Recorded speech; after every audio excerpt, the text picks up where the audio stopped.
नमस्कार मित्रों, मैं राघव अवस्थी आप सभी लोगों का डिसेंट स्टडी क्लासेस के यूट्यूब चैनल पर हार्दिक स्वागत करता हूं। आप इस क्लास में आज से पढ़ना स्टार्ट करेंगे automobile maintenance, servicing and repair, जिसे हम लोग हिंदी में बोलते हैं ऑटोमोबाइल मरम्मत, सर्विस तथा अनुरक्षण, जो कि ऑटोमोबाइल 6 सेमेस्टर का एक सब्जेक्ट है। जैसा कि आप लोगों को पता ही है कि आप लोगों के जो एग्जाम इस बार होने हैं वो ऑनलाइन होंगे और उसमें जो पेपर का पैटर्न होगा वो बहुविकल्पी क्वेश्चंस पर आधारित होगा। इसी चीज को ध्यान में रखते हुए मैंने आप लोगों के लिए बहुविकल्पी क्वेश्चंस की ऑनलाइन लेक्चर सीरीज स्टार्ट की थी। आप लोगों के छठे सेमेस्टर के सारे सब्जेक्ट कंप्लीट हो चुके हैं, बस एक इकलौता यही एक सब्जेक्ट बचा हुआ था जो मैंने नहीं करवाया था, लेकिन आज से ये भी स्टार्ट हो चुका है। मैं इसे भी 5-6 दिन में पूरा का पूरा फिनिश कर दूंगा, तो आप लोग घबराइए नहीं। आप लोगों के सारे सब्जेक्ट होंगे और पेपर की जैसे ही डेट निश्चित हो जाती है, मैं उसके 15 से 20 दिन पहले, मान लीजिए अगर आप लोगों की डेट आती है 25, तो मैं 5 तारीख से ही आप लोगों के लिए बहुविकल्पी क्वेश्चंस पर आधारित टेस्ट सीरीज स्टार्ट कर दूंगा। तो आप लोग घबराइए बिल्कुल भी नहीं, मैं तैयारी आप लोगों की फुल करवाऊंगा। तो शुरू करते हैं। देखिए आज का हमारा जो पहला क्वेश्चन है वो क्या कह रहा है। जो हमारा पहला क्वेश्चन है देखिए वो कह रहा है कि इंजन के किसी पार्ट को साफ करने में प्रयोग करते हैं।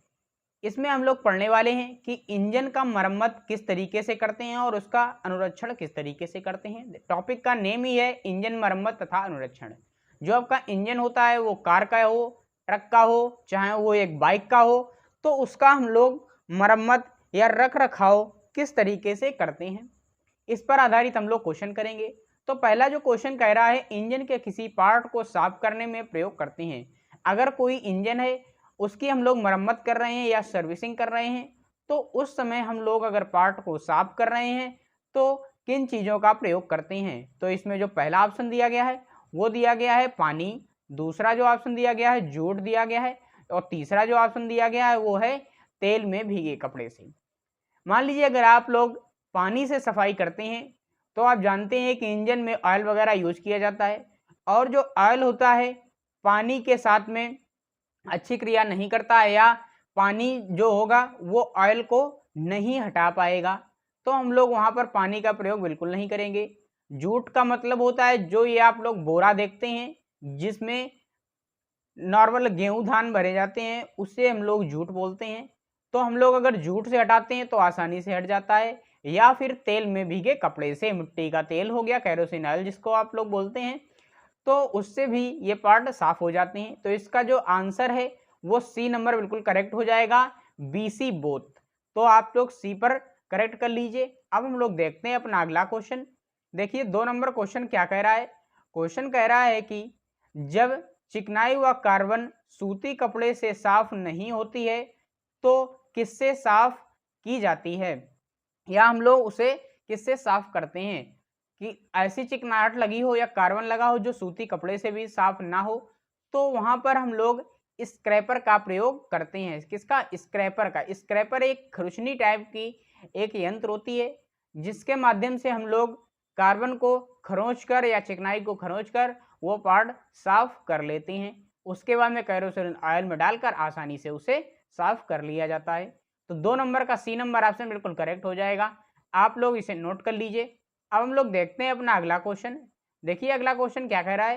क्वेश्चन कह रहा है जब किसी पार्ट पर पक्का कार्बन जम जाता है तो उसे साफ करते हैं। पक्का कार्बन का मतलब ऐसा कार्बन जो आसानी से ना छूटे, जो पार्ट को तेजी से पकड़ ले, उसे हम लोग पक्का कार्बन कहते हैं।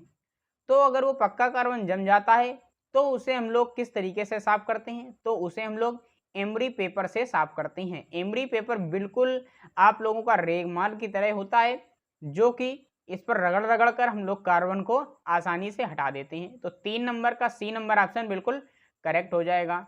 आप लोग इसे नोट कर लीजिए। अब हम लोग देखते हैं अपना अगला क्वेश्चन। देखिए क्वेश्चन क्या कह रहा है। क्वेश्चन कह रहा है सिलेंडर हेड के सतह लेवलिंग किसके द्वारा की जाती है। जो सिलेंडर का हेड होता है, सिलेंडर आप लोग जानते ही हैं कि इंजन में जो क्रैंक वगैरह लगी होती है, तो वो जो सिलेंडर लगा होता है जिसमें हमारी क्रैंक ऊपर नीचे चलती है, तो उसका जो ऊपरी हिस्सा होता है उसे हम लोग सिलेंडर का हेड बोलते हैं। अगर हमें उसकी लेवलिंग चेक करनी हो या फिर ये चेक करना हो कि वो उबड़ खाबड़ तो नहीं है, बिल्कुल बराबर है, तो उसे हम लोग फेस प्लेट के माध्यम से करते हैं। किसके माध्यम से? फेस प्लेट के माध्यम से करते हैं। फेस प्लेट को इसके ऊपर हेड पर रखा जाता है और उसको देखा जाता है कि इसमें दराज या सांस तो नहीं है। अगर सांस नहीं होती है तो मान लिया जाता है कि आप लोगों के जो सिलेंडर का हेड है वो बिल्कुल लेवल में है, उसकी लेवलिंग जो है वो उच्च है। तो यहाँ पर 4 नंबर का बी नंबर ऑप्शन बिल्कुल करेक्ट हो जाएगा। आप लोग इसे नोट कर लीजिए। अब हम लोग देखते हैं अपना अगला क्वेश्चन। देखिए अगला क्वेश्चन क्या कह रहा है। क्वेश्चन कह रहा है सिलेंडर की ओवलिटी की जांच किसके द्वारा की जाती है। जो आपकी सिलेंडर की ओवलिटी की जांच होती है वो किसके द्वारा की जाती है, इस क्वेश्चन में ये पूछा गया है। तो 5 नंबर का बी नंबर बिल्कुल करेक्ट हो जाएगा। ओवलिटी की जांच हम लोग टेलीस्कोपिक से करते हैं। तो बी नंबर पर आप लोग टिक कर लीजिए। अब हम लोग देखते हैं अपना अगला क्वेश्चन। देखिए अगला क्वेश्चन क्या कह रहा है। क्वेश्चन कह रहा है कि पिस्टन रिंगों एंड क्लियरेंस तथा साइड क्लियरेंस की जांच करते हैं। पिस्टन, जो आपकी पिस्टन रिंग होती हैं उसमें जो एंड क्लियरेंस होता है और उनका जो साइड क्लियरेंस होता है वो हम लोग किसके द्वारा जांचते हैं, ये इसने पूछा है। तो वो हम लोग फिलर गेज के माध्यम से जांचते हैं कि एंड क्लियरेंस और साइड क्लियरेंस के बीच में कितना गैप है या जो क्लियरेंस छोड़ा गया वो कितना है, वो हम लोग फिलर गेज के माध्यम से आसानी से जांच लेते हैं। तो इसका जो बी नंबर ऑप्शन है वो बिल्कुल करेक्ट हो जाएगा। अब हम लोग देखते हैं अपना अगला क्वेश्चन। देखिए क्वेश्चन कह रहा है कि पिस्टन एवं सिलेंडर क्लियरेंस को किसके द्वारा मापते हैं। जो आपका पिस्टन होता है और जो सिलेंडर क्लियरेंस होता है, पिस्टन जो आप लोग देखते हैं इंजन में ऊपर नीचे अप एंड डाउन करता है उसे हम लोग पिस्टन बोलते हैं, और जो सिलेंडर होता है जिसके अंदर वो ऊपर नीचे करता है उसे हम लोग सिलेंडर बोलते हैं, या फिर उसे हब भी बोला जा सकता है। तो इनके बीच में कितना क्लियरेंस है, अगर मान लीजिए क्लियरेंस नहीं छोड़ा जाएगा तो ये ऊपर नीचे चल ही नहीं पाएंगे, एक दूसरे के सापेक्ष ये मूव नहीं कर पाएंगे। तो इनके बीच में भी कुछ ना कुछ क्लियरेंस छोड़ा जाता है। वो क्लियरेंस हम लोग किसके द्वारा नापते हैं, वो क्लियरेंस भी हम लोग फिलर गेज के माध्यम से ही जांचते हैं। तो इसका भी बी नंबर ऑप्शन बिल्कुल करेक्ट हो जाएगा। आप लोग इसे नोट कर लीजिए। अब हम लोग देखते हैं अपना अगला क्वेश्चन। देखिए अगला क्वेश्चन 8 नंबर क्या कह रहा है। क्वेश्चन कह रहा है कि सिलेंडर हेड के अंदर वाला कार्बन एकत्र होने की क्रिया को कहते हैं। जो सिलेंडर का हेड होता है उसके अंदर काला कार्बन अगर एकत्र हो जाए तो इस क्रिया को हम लोग क्या कहते हैं, इसने ये पूछा है। तो इस क्रिया को हम लोग कार्बोराइज कहते हैं। क्या कहते हैं? कार्बोराइज कहते हैं। तो 8 नंबर का बी नंबर ऑप्शन बिल्कुल करेक्ट हो जाएगा। आप लोग इसे नोट कर लीजिए। अब हम लोग देखते हैं अपना अगला क्वेश्चन। देखिए क्वेश्चन क्या कह रहा है। क्वेश्चन कह रहा है कि सिलेंडर हेड के अंदर जमे काले कार्बन को हटाने की क्रिया को कहते हैं। जो आपका सिलेंडर का हेड होता है उसके अंदर अगर काला कार्बन जम जाता है और हम लोग उस काले कार्बन को हटा रहे हैं तो उस क्रिया को हम लोग क्या कहेंगे, क्वेश्चन में ये पूछा गया है।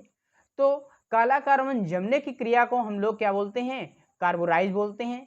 अगर हम लोग उसे हटा रहे हैं तो उसे हम लोग क्या बोलेंगे, डी कार्बोराइज बोलेंगे। तो इसका जो सही आंसर है वो बी नंबर बिल्कुल करेक्ट हो जाएगा। आप लोग इस पर टिक कर लीजिए। अब हम लोग देखते हैं अपना अगला क्वेश्चन। देखिए अगला क्वेश्चन क्या कह रहा है। 10 नंबर क्वेश्चन कह रहा है कि इंजन सिलेंडर के अंदर जमे कार्बन के कारण इंजन में कौन सी समस्या उत्पन्न होती है। जो आपका इंजन का सिलेंडर होता है उसके अंदर अगर काला कार्बन जम जाता है तो इस काले कार्बन के कारण इंजन में कौन सी समस्या आती है, कौन सी खराबी उत्पन्न होती है, इस क्वेश्चन में पूछा गया है। तो कार्बन अगर जम जाता है तो वहां पर ओवर हीटिंग होने की संभावना बढ़ जाती है। किसकी? ओवर हीटिंग की। ओवर हीटिंग का मतलब क्या, इंजन जो हीट कर रहा होगा उससे और कई गुना ज्यादा हीट करना स्टार्ट कर देगा। तो इसे हम लोग बोलते हैं ओवर हीटिंग की क्रिया। तो आप लोग ये अच्छे से समझ गए होंगे। 10 नंबर का ए नंबर ऑप्शन बिल्कुल करेक्ट है। आप लोग इसे नोट कर लीजिए। अब हम लोग देखते हैं अपना अगला क्वेश्चन। देखिए क्वेश्चन क्या कह रहा है। क्वेश्चन कह रहा है कि इंजन के कितने परिचालित घंटों के बाद उसे खोलकर कार्बन को हटाना चाहिए। परिचालित घंटों का मतलब क्या है, जितना वो चला है, चलने का समय हम लोग ऐड करते हैं परिचालित घंटों में।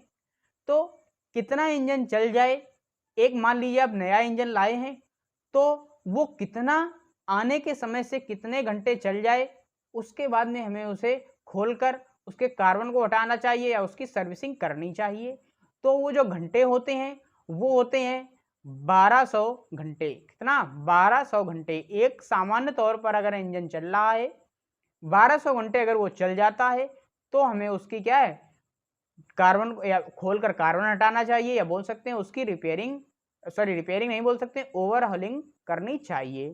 तो 11 नंबर का सी नंबर ऑप्शन बिल्कुल करेक्ट है। आप लोग इसे नोट कर लीजिए। अब हम लोग देखते हैं अपना अगला क्वेश्चन। देखिए क्वेश्चन क्या कह रहा है। क्वेश्चन कह रहा है इंजन के चालू ना होने या चालू होने के तुरंत बाद बंद होने के निम्न में कारण हैं। मान लीजिए कोई आप इंजन एक चालू कर रहे हैं तो वो चालू ही ना हो, या वो चालू हो और कुछ समय में बंद हो जाए, तो कौन सा कारण हो सकता है? तो इसका जो कारण हो सकता है वो हो सकता है, एक तो स्टार्टिंग मोटर में कमी आ जाए, जो आपकी स्टार्टअप मोटर हो तो क्या हो, इंजन चालू ही नहीं होगा। और अगर चालू होकर बंद हो जाता है तो वो वायु लाग की भी प्रॉब्लम हो सकती है कि आपका जो ईंधन होता है वहां पर वायु और ईंधन का मिश्रण आता है, तो वायु प्रॉपर मात्रा में अगर नहीं आ पाती है तो आपका जो इंजन होगा वो तुरंत बाद में बंद हो जाएगा। तो आप लोग यहाँ पर सी नंबर पर बिल्कुल करेक्ट कर लेंगे, तो इसका सी नंबर ऑप्शन बिल्कुल करेक्ट हो जाएगा। तो अब हम लोग देखते हैं अपना अगला क्वेश्चन। देखिए क्वेश्चन क्या कह रहा है। क्वेश्चन कह रहा है कि अत्यधिक ईंधन खपत के कारण हो सकते हैं। अगर कोई इंजन है वो अत्यधिक ईंधन की खपत कर रहा है, या बोल सकते हैं कि ज्यादा वो डीजल पेट्रोल या मिट्टी का तेल खा रहा है या उसकी खपत हो रही है, तो ये कौन से इंजन की प्रॉब्लम के कारण हो सकता है? तो इसका जो आंसर है वो है फिल्टर, वायु फिल्टर का चोक होना। वायु फिल्टर क्या है, अगर चोक कर जाता है तो ये प्रॉब्लम आती है, ज्यादा वो ईंधन खाता है। तो 15 नंबर का ए नंबर ऑप्शन बिल्कुल करेक्ट हो जाएगा। आप लोग इसे नोट कर लीजिए। अब हम लोग देखते हैं अपना अगला क्वेश्चन। देखिए क्वेश्चन क्या कह रहा है। क्वेश्चन कह रहा है कि अत्यधिक सीमेंट नंबर वाला ईंधन प्रयुक्त करने से इंजन में क्या दिक्कत होती है? जो सीमेंट नंबर हमने बोल दिया है, वो गलती से C10 नंबर होता है। जो आपके ईंधन चलते हैं उनके C10 नंबर के अनुसार वो हम लोग ईंधन को यूज करते हैं। अगर हम लोग यहाँ पर अत्यधिक C10 नंबर वाला ईंधन प्रयुक्त करते हैं तो इंजन में क्या दिक्कत आ सकती है? तो इंजन में दिक्कत आएगी यहाँ पर क्या, अत्यधिक नॉकिंग की। किसकी? अत्यधिक नॉकिंग की। नॉकिंग का मतलब क्या होता है, इंजन अनियमित तरीके से आवाज करे, खटपट की आवाज आने लगे, अनियमित रूप से कभी आए कभी बंद हो जाए, कभी ज्यादा आने लगे तो कभी धीमी आए, तो उसे हम लोग नॉकिंग की क्रिया बोलते हैं। तो अगर C10 नंबर ज्यादा होगा जिस ईंधन का, अगर हम लोग उसे प्रयोग कर देंगे इंजन में तो वहां पर नॉकिंग की प्रॉब्लम आ जाएगी। तो आप लोग अच्छे से समझ गए होंगे। अब हम लोग देखते हैं अपना अगला क्वेश्चन। देखिए क्वेश्चन क्या कह रहा है। क्वेश्चन कह रहा है कि ईंधन व वायु का समांग मिश्रण निम्न में कौन सा अवयव इंजन को प्रदान करता है? ईंधन व वायु का समांग मिश्रण, मतलब समांग का मतलब क्या है, बराबर मात्रा में मिश्रण इंजन का कौन सा भाग ऐसा है जो प्रदान करता है या इंजन को भेजता है? तो आप लोग जानते ही हैं कि जो कार्बोरेटर होता है वो ईंधन और वायु के मिश्रण को मिक्सअप करता है। तो इसका ए नंबर ऑप्शन बिल्कुल करेक्ट हो जाएगा। आप लोग इसे नोट कर लीजिए। अब हम लोग देखते हैं अपना अगला क्वेश्चन। देखिए क्वेश्चन क्या कह रहा है। क्वेश्चन कह रहा है कि सामान्यतः गाड़ियों की आइडलिंग की स्पीड है, जो गाड़ियों की सामान्य आइडलिंग स्पीड होती है वो उनके जो पार्ट होते हैं वो किस तरीके से गति कर सकते हैं, उनकी जो आइडलिंग की गति होती है वो क्या होती है, वो इसने पूछा है। तो इसकी जो गति होती है वो होती है 450 से लेकर 500 आरपीएम तक होती है। कितनी होती है? 450 से 500 आरपीएम तक होती है। तो आप लोग ये अच्छे से समझ गए होंगे। अब हम लोग देख लेते हैं अपना अगला क्वेश्चन। देखिए अगला क्वेश्चन क्या कह रहा है, देखते हैं। क्वेश्चन कुछ इस तरीके से है, जो कि बोल रहा है कि ऑटोमेटिक इंजनों में ईंधन इंजेक्शन पंप का दाब होता है। जो आपका ईंधन इंजेक्शन पंप होता है उसका दाब होता है।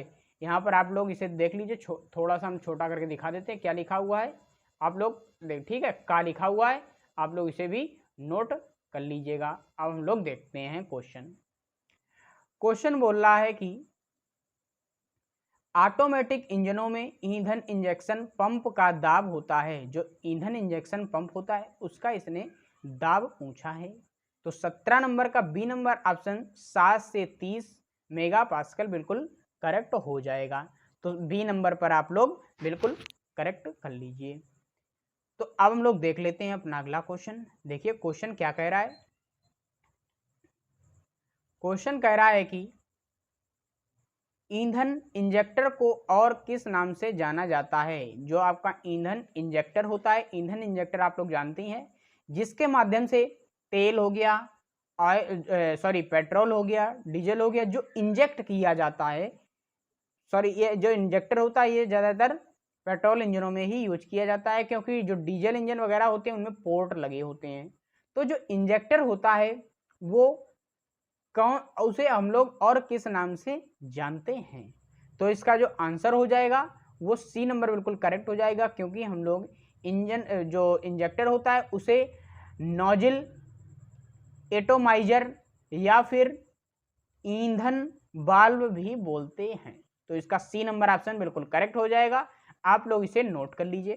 अब हम लोग देखते हैं अपना अगला क्वेश्चन। देखिए क्वेश्चन क्या कह रहा है। क्वेश्चन कह रहा है कि ईंधन इंजेक्टर के स्पिंडल के चारों तरफ एकत्रित तेल को वापस टैंक में किसके द्वारा भेजा जाता है।